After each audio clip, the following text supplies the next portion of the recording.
last thing that I want to talk to you about is structure.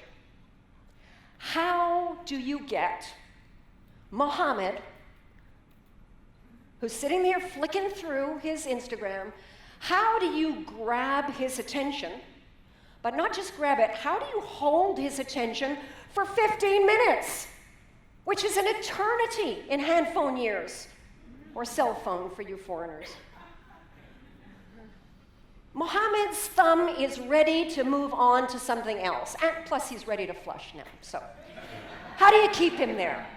And Winston said to me, he said, you know, what we often see with speakers with a lot of content and a lot of body of knowledge is he says, sometimes you feel like you're watching somebody share their expertise.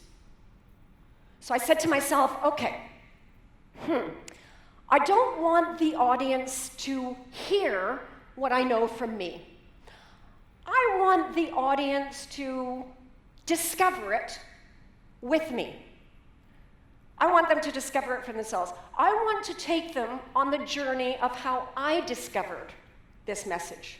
I want to start with what they care about, what matters to them, which is also what matters to me. I have the same problem, the same misunderstanding. And I want to walk them through what happened to me, what I saw, my stories, what I noticed, to suddenly, oh my God, look at this.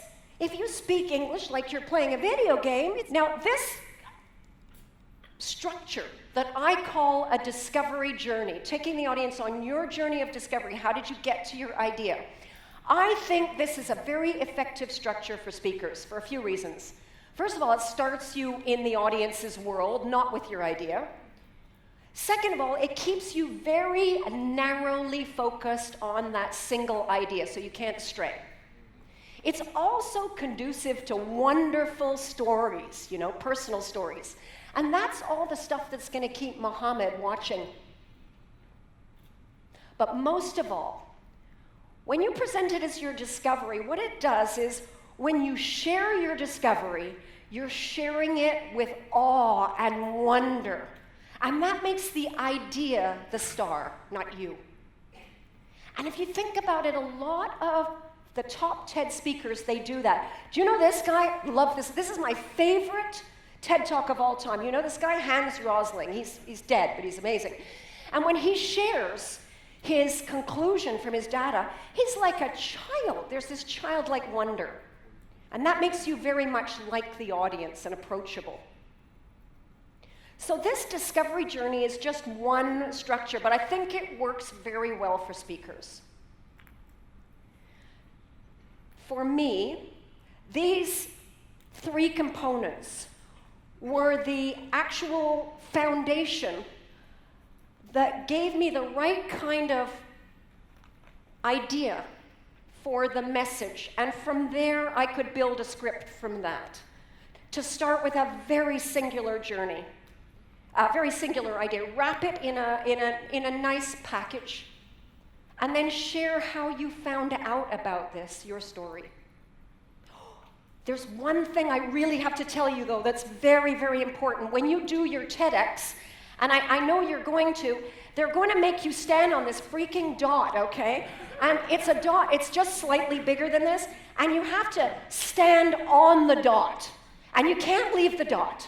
And it's very frustrating, because you're on this massive stage, and you're stuck in this tiny dot, and the audience is really far away, and all I could think when I was in that dot was, this is exactly what it feels like to be on the inside of a condom, you know? You know? You just want to get out, and you want to get close to your audience and rub up against them, and you can't. You're stuck in there. So I'm going to suggest one more thing, and I think this will work for everybody. Bring some dots, okay? And this will give you, it will give you the flexibility to move around the stage, and at the same time, you get to comply with the regulations of TEDx. So bring dots.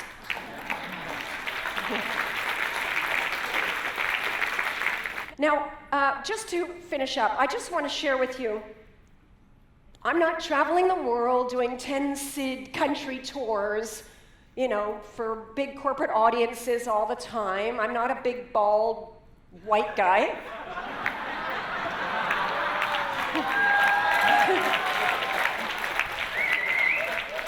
I'm a corporate trainer. And I do keynotes when I'm lucky enough to. And you may be able to relate to this. With all my experience, I have ideas. I have ideas that I think are important, that I know are important. And imagine the feeling of putting an idea out there into the world and watching as 10 million people, that's 1 out of every 700 on planet Earth, are saying to you, yeah, your idea is important to me, to us. Our ideas really do matter, And I used to think that the people that would influence my career the most were the decision makers hiring people for conventions, but I don't anymore. I think the people who can influence our career the most are the 7 billion people right here on planet Earth, and they're just waiting. They're there right now, waiting for you to share that message that you know is so important. And all you have to do is send it out there. Thank you.